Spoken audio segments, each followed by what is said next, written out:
The Nothing Phone 3A has just dropped and you may be asking yourself, is it actually worth that extra 5K compared to the 2A? If you're already looking at the 2A and wondering if it's worth splurging a bit more on the 3A, you're in the right spot. In this video, we'll assist you in determining if the 3A is worth that price increase and precisely what you're paying for with that additional money. Improved performance, a higher end design, or the new camera configuration? Let's dissect and determine if the 3A is the upgrade that you're seeking. Stay tuned because by the end of it, you'll know precisely which phone is the better option for you. And if you're new here, I'm Farhan Tipu and you're watching the Indulge Gadget show.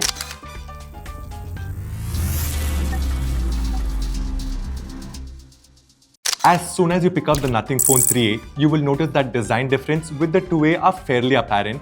Firstly, it has a triple cam arrangement now and the metallic pattern at the bottom has been fine-tuned. But there are some changes down below which make a stronger impact. The largest distinction is the back. It's now glass, which makes the 3A feel more high-end than the 2A's plastic back. The downside? Yes, it's a little heavier. The other alteration is that the 3A is bigger than the 2A due to the larger screen. You also receive a better IP64 rating for water and dust protection versus the 2A's IP54 rating. And the front, the 3A moves to Panda Glass while the 2A uses Gorilla Glass 5. I'm not sure if that's an improvement, though it's kind of crapshoot. Now, all those improvements are well and good, but the actual difference here is the new essential key below the power button. Is it as essential as Nothing makes it out to be?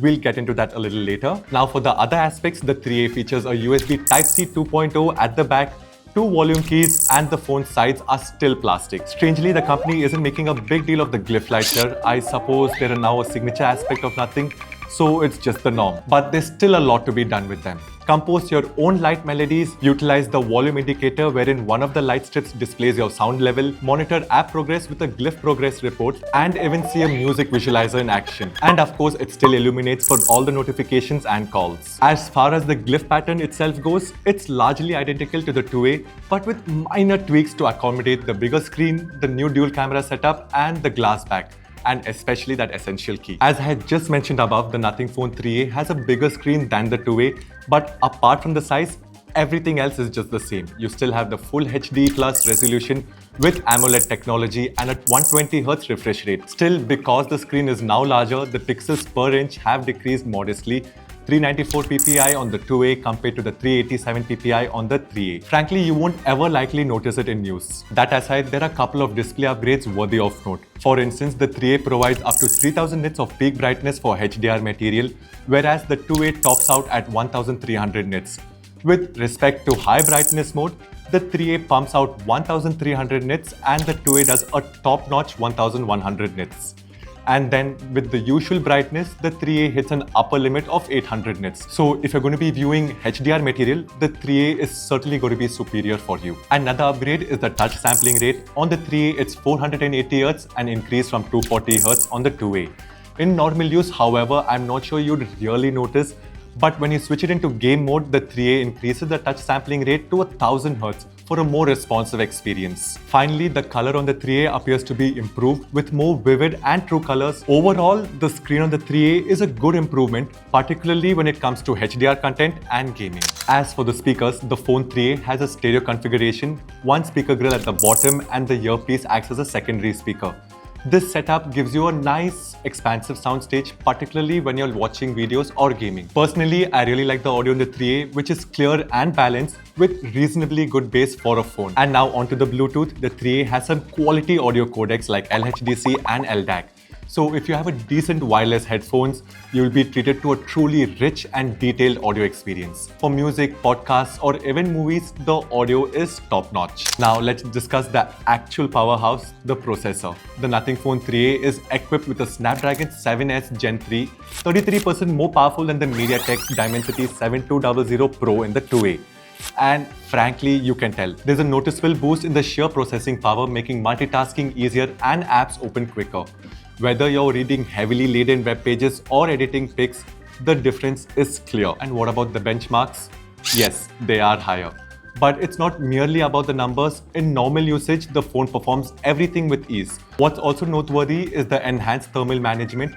Even in heavy gaming sessions, the phone remains cool, avoiding any performance drops. So you're going to have a more stable and consistent experience, which is important for heavy users. It's not only the processor, it's the system optimization as a whole. They've been able to get out more of it without sucking down the battery, which is a huge advantage. So the Snapdragon chipset is certainly a game changer for the 3A. On the network performance front, the Nothing Phone 3A is a capable performer. It has 10 5G bands as well as Wi-Fi 6, Bluetooth 5.4 and NFC.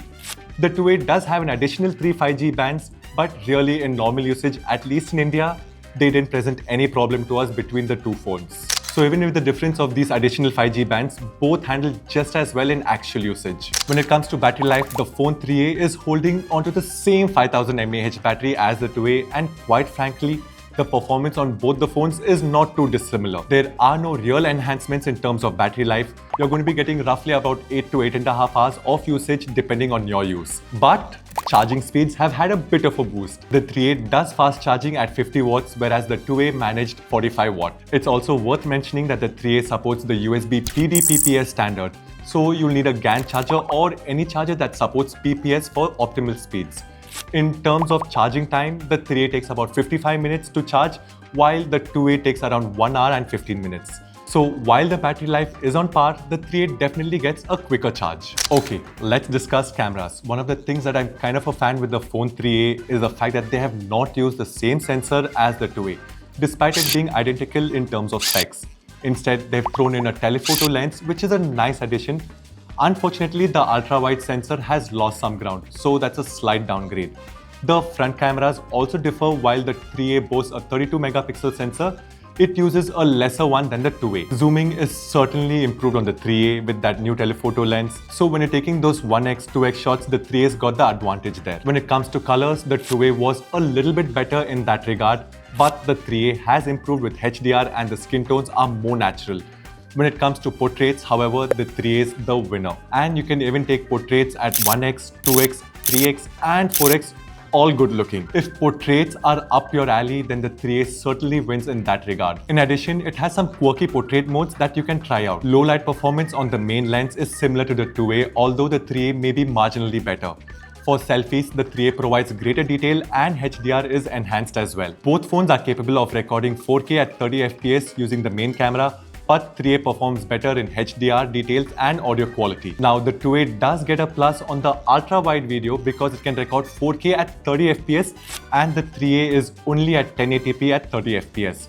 However, the 3A allows you to record video while using the 2x lens, which maxes out at 1080p at 30 FPS. For selfie video, both the phones support 1080p recording, but I'd give the 2A the edge over the 3A here due to its bigger sensor that provides a bit of a better quality. So in summary, the 3A offers a bit more useful camera system for portraits and zoom, but the 2A still takes the lead in ultra-wide shots and color. So depending on what you need, both are great. Out of the box, the Nothing Phone 3A runs on the Nothing UI 3.1, which is based on the Android 15. And the best part, Nothing promises 3 years of software updates and 6 years of security updates. So you're going to be set for a while. The good news is that the Nothing UI 3.1 will eventually come to the Phone 2A as well. So far, my experience with the software has been amazing. The animations are smooth and well-tuned. And for me, the most important thing is that there's no bloatware or unwanted apps pre-installed on the phone, which is a huge plus. The features in the Nothing UI 3.1 are also pretty cool. You get the signature dot matrix pattern design along with some really nice widgets that you can place in the quick settings or at the lock screen. It's nice to see so much customization and attention to detail. Now let's talk about that essential key. It's located just below the power button, and while it's a cool concept, you might find yourself accidentally pressing it more often than you'd like. The key can't be remapped to do anything else for now. So what can you actually do with the essential key? You can press it once to take a screenshot, long press it to create an audio note, or double press it to open that essential space. The idea of the essential space is to create a memory hub for the AI where you can categorize all your memories. It's a pretty unique feature, and while it's not essential for everyone, I think it does add an interesting layer to the phone. So in my opinion, aside from the essential key, the Phone 3A offers the best software experience that you can get under 25,000. It's a smooth, clean interface with plenty of useful features, and I think it stands out in this price range. So overall, the Nothing Phone 3A is definitely an improvement over the 2A. You're getting better performance, some camera improvements, and a smoother software experience. The premium feel is there now thanks to the upgraded materials, and it's more durable too. When you factor in the competitive pricing, it's a solid option for anyone in the market for a mid-range phone. What do you guys think? Would you pick it up? Let us know in the comments below, and we'll be seeing you in the next one. Take care.